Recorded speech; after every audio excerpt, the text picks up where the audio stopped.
As everyone is now aware, for the first time in history, Zombies had a beta that allowed us to actually play the mode in an early development state. Now that COD is over and the Zombies beta has come to a close, I've put many hours into the mode itself, and I wanted to give my opinions on what I think the mode got right and what I feel needs to change for the full release. Hello, my name is Brothkins, and to preface this video, I've been playing Zombies since World at War, so needless to say, I've been around the Zombies community for a very long time. Now, I just want to say that everything stated in this video are just my opinions and how I feel. This video will be separated into 3 parts: the good, the bad, and the ugly. Now let's get into it.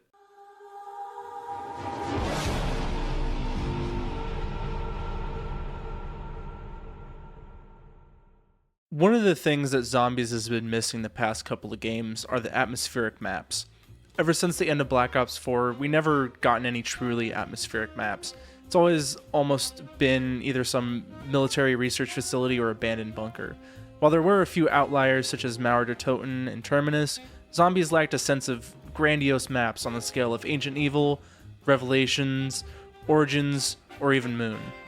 The decision to move away from the more fantasy and whimsical elements of the games, I feel hurt it in more ways than one, which is why I'm actually excited for these maps to take place in the Dark Ether, because they no longer have to be grounded in reality, and now Treyarch can have more creative freedom with these maps and take us to different places and alternate realities. Loading into the new survival map and seeing the Dark Aether and feeling like you really are in a different dimension and reality is really refreshing to see. While the farm map is only a fraction of Ashes of the Damned, the hanging bodies, the dead family in the house, and the core effects box really set the mood of the map. There are many elements of the new farm survival map that really bring Zombies back to its horror roots. As I said before, around the map you'll see the burned and mangled bodies hanging from the neck, some of them still alive and groaning, which makes one ask who these people are and why they were put there in the first place. These aspects of the map really remind me of Mob of the Dead, which I believe has the most horror elements out of any map that we have ever gotten. There is also what I refer to as the court effects box underneath the house that is speaking, beckoning the player to investigate the surroundings and unleash whatever is inside of it. It really reminds me of the Hellraiser movies and the puzzle box that was in it. The dead family sitting at the table is also another touch of horror that I really like. It's just these little elements that can either make or break a map for me. These portions of the farm survival map just really reminds me of the atmosphere of Verrucht and Mob of the Dead, and I hope that carries over into the full Ashes of the Damned. I really enjoyed the guns in this game. I'm glad that we're getting more futuristic and unrealistic weapons, which I love. I don't want to have to use the M4 or the AK-47 again for another game inside the Zombies mode. I want a new experience in the gunplay, which I feel Treyarch has gotten right so far. The guns feel good, look good, and sound good within the whole mode itself.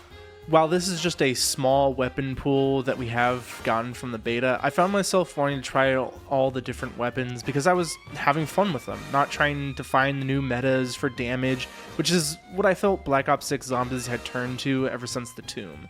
While I personally like the guns in this game more than the last couple of installments, there are a few drawbacks that we will go over later. But next, I love close quarters and smaller Zombies maps because the gameplay flows much faster, where I don't feel like I have to be an Olympic athlete and have to run across the map to pack a punch or to grab a perk. This is why I'm glad that the survival maps are back. These smaller maps also provide more of a challenge since there is not as big of an area to train zombies, so you really have to think about where to train. While in the beta there wasn't a whole lot of running around to get perks or anything, it was just kind of easy to train in high round due to the saw trap and the overall openness of the farm survival map, which I don't think is bad. It just made the map a little too easy. I loved playing Town and the other survival maps back in Black Ops 2 because they were just really fun to load up and play. It was a very fast-paced Zombies experience without having to commit to the time of playing a full map, which I think many people enjoyed and would take full advantage of. I truly believe that these new survival maps will have the same replayability that the Black Ops 2 survival maps had. I also think that you'll see more people playing these maps for grinding and leveling up weapons to get the mastery camos, which is one of the things I would have loved to see Black Ops 6 have. I love the design of the new enemy types, being the Ravagers and the Zersa. Both have unique characteristics that I actually enjoy. Ravagers will eat salvage and other dropped items around the map, and then will emit this purple glow, and then upon killing them in that state, they drop extra salvage. So now you can turn weapons dropped from the box into salvage, which I think is really cool. Ravagers are pretty fast, and I found myself having to run around the map to kill them if I didn't have a ray gun. The Ravagers are also pretty strong, just like the Vermin, and it kind of provided a sort of challenge that I really, really enjoyed. Overall, I really like the Ravagers as an enemy type, and it's like Treyarch actually did something cool with a new enemy type for once, which I really have to commend them on. The Zersa was also a surprise to me. It was actually somewhat of a challenge, which I felt was lacking in the past Elite zombies. Mimics were annoying, while Manglers were just not a challenge, and got super annoying once more than one of them would spawn at a time. The Zersa is cool in my opinion because it has multiple attacks, can spawn beehives where bees can attack you, and it can also swipe at you with its claws and charge at you if you're not careful of your surroundings. Now, that isn't to say the Zersa and the Ravagers, among other aspects of the game, aren't without their own problems within the mode itself. And that leads me to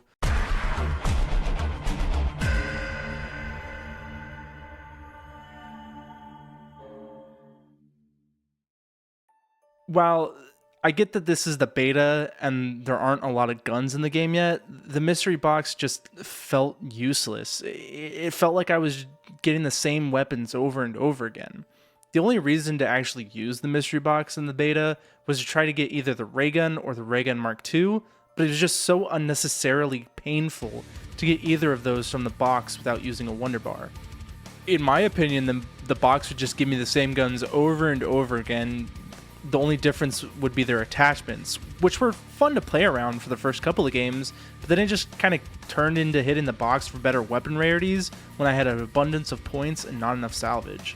I get that it was the beta, but I mean, it would have almost benefited the map not to have the mystery box if there was just going to be 5 weapons that I would be getting all game. This version of the box kind of felt like the old pack-a-punch system from Black Ops 2, where after every new pack, you would just get different attachments. I know that this point will be moot when the full game releases, but as it stands from the beta, I was just better off using my loadout weapons and saving the points and spending them on perks and Pack-a-Punch. Earlier, I said that there were a few drawbacks to the guns, and while they do look and feel great, the damage drop-off is sharp and unforgiving. At round 20, a green rarity Peacekeeper was barely doing any damage. Now, while I could have just packed and upgraded the rarity, I wanted to test the gun at its most bare bones damage. The weapons just get worse and worse the higher in the rounds that you go, to the point where it feels like you're just wasting ammo. On the topic of ammo itself, some of the guns just need more reserve ammo, as it feels like you just burn through so much of it. Treyarch really needs to buff the base weapon damage or the rarities themselves, as going into the high rounds really makes me feel like I need a ray gun in order to actually do anything. Everything to me just felt like a bullet sponge after round 30, which if this is how damage scaling is going to be in the main game, I feel things like camo grinding and boss fights are just going to be unnecessarily hard. My main problem with the Zersa is that it just becomes a bullet sponge after round 25 when it does spawn. Now, I don't think that's so much of a problem on the Zersa itself, but the overall weapon tuning. But it really felt that if I wanted to actually have a chance to kill the Zersa, and not only waste all my ammo, I needed a ray gun, which as I said before, the RNG of the ray gun out of the box was just way too low. All these factors after multiple games just made the Zersa feel annoying, which again, I don't feel is actually on the enemy type itself, just the weapon tuning. I would love to see Treyarch either nerf the Zersa health or buff the guns. This especially becomes a problem when you get multiple Zersas to spawn in on the map at a time. I also feel that the Zersa needs to have some sort of special drop, whether that be a max ammo or blue salvage. I think that there should be some cool reward for taking down the Zersa if they don't end up balancing it. While I understand that the higher in the rounds you go, the more elite enemies will end up spawning, it was how almost all the other elite enemies worked in either Cold War or Black Ops 6, I think the Zersa spam isn't a big problem in and of itself, but I feel when you get into these smaller maps, it almost feels unnecessary to cram the map with 2 or 3 elite enemies because it borders on just being unfair. I think if you want to have the challenge, make the Zersa spawn more frequently between the rounds, but we don't need the same mangler spam that we had during the launch of Black Ops 6 with the Zersa. One thing that I had hoped for with Black Ops 7 is that it would play different than Black Ops 6 within the zombies mode. While I'm not surprised that they didn't change any of the core gameplay mechanics, I think that Treyarch actually adding Cursed Mode will alleviate the concerns of those in the zombies community who are looking for more classical gameplay systems. With the addition of relics in the Cursed Mode, that will hopefully add an extra challenge. I think we will see more people playing that mode than either standard or directed. While I know some features like Tac Sprint are no longer in the game, I really didn't notice the difference. The only gameplay mechanic that I noticed that was different was the wall jump. The first time I did it by accident, and I was kind of indifferent to it. The most drastic change in gameplay that we ever got was the perk system in Black Ops 4, and we all know how that turned out. I think having no augments in the beta was just a mistake, and I don't understand why they wouldn't include them. The whole point of a beta is to test stuff and then fix what's broken. How will we even know these new augments interact with the game if we can't even test them? It just makes no sense. Even if you didn't want to have the new augments added, you could have at least added the old augments for people that had unlocked them. I mean, you have Gobblegums unlocked, so why not the augments? It is just a really dumb decision on Treyarch's part. If you were going to give us a bare-bones survival experience in the beta, why not just give us Cursed Mode? That way you actually have a good reason for why the augments are not in the game currently. I just honestly don't see how adding the augments could have harmed the experience. Treyarch should have just come out and said that they had no good reason to add the augments, which is a problem in and of itself. It just makes me wonder if they're actually confident in the new augment system. While a full game will have Cursed Mode and a return to the old point system, I feel like the beta really could have benefited from the old point system. The guns eat up so much ammo, and they don't really do much damage, so I found myself having to buy a lot of ammo. If you aren't careful with your points, there could theoretically be a time where you just don't have enough points to buy ammo with the way the point system is currently structured. I mean, if you're adding the classic point system to Cursed, why not just port it over to the full game? It's one of those mechanics where I don't really see a downside to them just adding it. The classic point system never hurt any of the games that had it before. It's one of these decisions that just doesn't make any sense, but maybe it's not supposed to.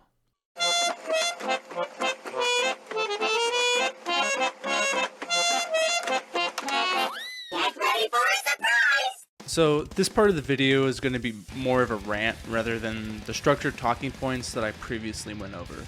This portion will cover some of the most egregious things that I think Treyarch has either done or not done with regards to Black Ops 7 Zombies. The communication and marketing for this game has been absolutely terrible. First, let's start off with Zombies Week. Treyarch announced that they were going to share a whole week of Zombies information leading up to COD Next. The community waited and waited for early September to roll around, and then nothing happened. And when it finally did happen, September was almost over. So you must be thinking, oh, they must have showed a lot of information if they needed to delay the Zombies Week, and that is where you're wrong. The only substantial thing that we received was the intro cinematic, which left me wondering, is this really what we waited for? Now, I'm not going to go into depth about this as it could take up a whole video on its own. It was just really disappointing to get hyped up for new Zombies content, then just to be crushed. Next, I want to talk about Cursed Mode, and the lack of communication from Treyarch about the mode itself and how you unlock it, as Treyarch has worded their tweets on the matter very poorly. One of the major concerns with Cursed Mode was being able to do the Easter egg day one. Treyarch, after weeks of discussion, tweeted, "You can absolutely play the main quest at launch in Curse." Then they followed up with the tweet, "You have to unlock Curse Mode to do so. Stop asking us how." The problem that most of the community and I myself have is that we want to hunt the Easter egg on Cursed Mode, not have to unlock it first. And according to the leaks, you will have to beat the Easter egg first in order to unlock it, which I think sets a horrible precedent for the future of Cursed Mode. Treyarch has been very reactionary in their responses when it comes to the Zombies mode, and it just feels really disingenuous. Oh boy, the objective markers are back for the main quest. At COD Next, when people were playing Ashes of the Damned, the first thing that most people noticed, including myself, were the objective markers. For the purposes of Easter eggs, objective markers just ruin the fun of the hunt. There's absolutely no sense of accomplishment when you tell me exactly where Ted's head is in order to add it to the wonder vehicle that's just sitting right in spawn. While this may seem like a little thing, it totally guts the exploration of the map in order to find cool things or other quest items. There was a sense of joy and excitement behind finding steps to the Easter eggs that are now just gone because of objective markers. I will give it credit to Black Ops 6 though. Many of the Easter egg steps the community actually had to find on their own without guidance, which I thought was a step in the right direction, and I hope this trend continues into Black Ops 7. Why? Just why? These should have been left in Black Ops 6 where they belong. I mean, sure, they were a cool enemy type in Citadel, but they just got spammed way too much in the other maps. I just hope that Treyarch doesn't bring any of the other enemy types back. Treyarch has already teased the Uber class, which I don't know how to feel about, and I just hope they don't end up filling the map or, God forbid, the boss fight with all these different elite enemies. When Carry Forward was removed from Black Ops 7, I wasn't surprised at all, but I mean, I was a little disappointed because it was marketed as a main feature for the game. While I agree that some of the skins Call of Duty had put out were really wacky and didn't fit the theme of Call of Duty, I think the reaction was just too extreme. I get not wanting skins to carry over, but having the decision to not carry forward guns, in my opinion, is absolutely ridiculous, especially for those who grinded for specific camos like Nebula in the Zombies mode. It's like Treyarch and Activision was like, yeah, all those hours and money you spent for these skins and guns, we don't really care that you can't use them anymore, so tough luck. As I said before, the weapon variety in the box just really turned me off on using it because there just wasn't a whole lot of guns in there. And I feel like not having some of the weapons carry over from Black Ops 6 into Black Ops 7 might facilitate that same issue in the full game. My main problem with this is that Activision and Treyarch will probably just end up drip feeding us most of the stuff that we got from Black Ops 6 anyways that will require people to purchase once again, which I feel is super scummy. The worst part about it is that people will still pay for the Battle Pass and those bundles. I have never in all my years of playing zombies felt like it was a statistical impossibility to get a wonder weapon from the box, but the beta changed my mind. I mean, I spent hours trying to get a ray gun from the box over multiple games where I was just getting nothing. The game felt like it was forcing me to use a wonder bar in order to even have a hope at getting it. And even when I did use my gobblegum, I half expected it to just glitch and not give me anything. I spent almost 20,000 points over 8 rounds to try and get one of them, but then just sacrificed my weapon to the trash can, and wouldn't you know it, it spouted out a ray gun on my first attempt. There was also times when I'd be playing a match and just never get either of the ray guns from the box. I know ray gun RNG has always been bad, but my god, I shouldn't have to rely on a loot trading system to give me better odds at a wonder weapon than the actual box itself. If this is how wonder weapon RNG will be in the full game, then be prepared to use a lot of your wonder bars.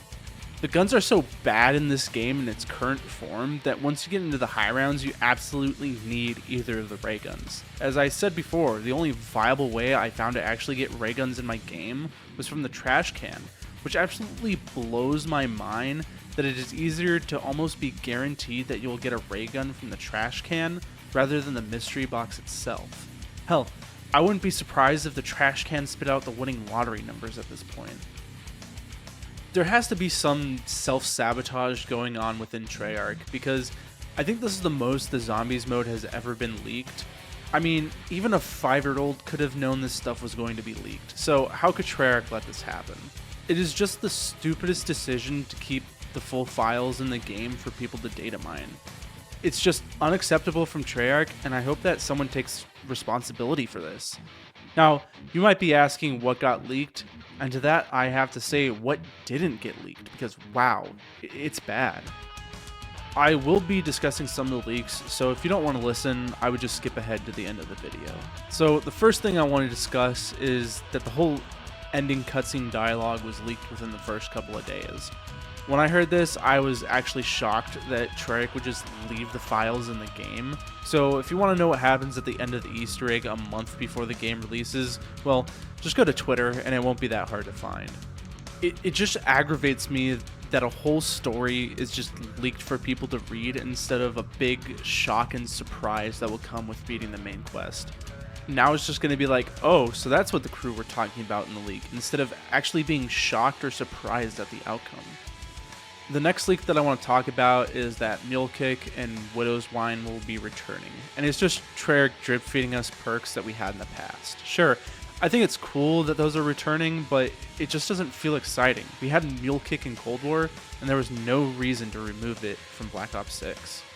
There have also been some parts of the map that have leaked, such as an Orda graveyard and an image of the cube with its eye open. These are all really cool things that Treyarch just decided to leave in the files for whatever reason. It would have been so cool to just load into the map and find these things on our own. I mean, there's a reason they locked half the map during COD Next. What was the point of that if these areas were just going to leak weeks later?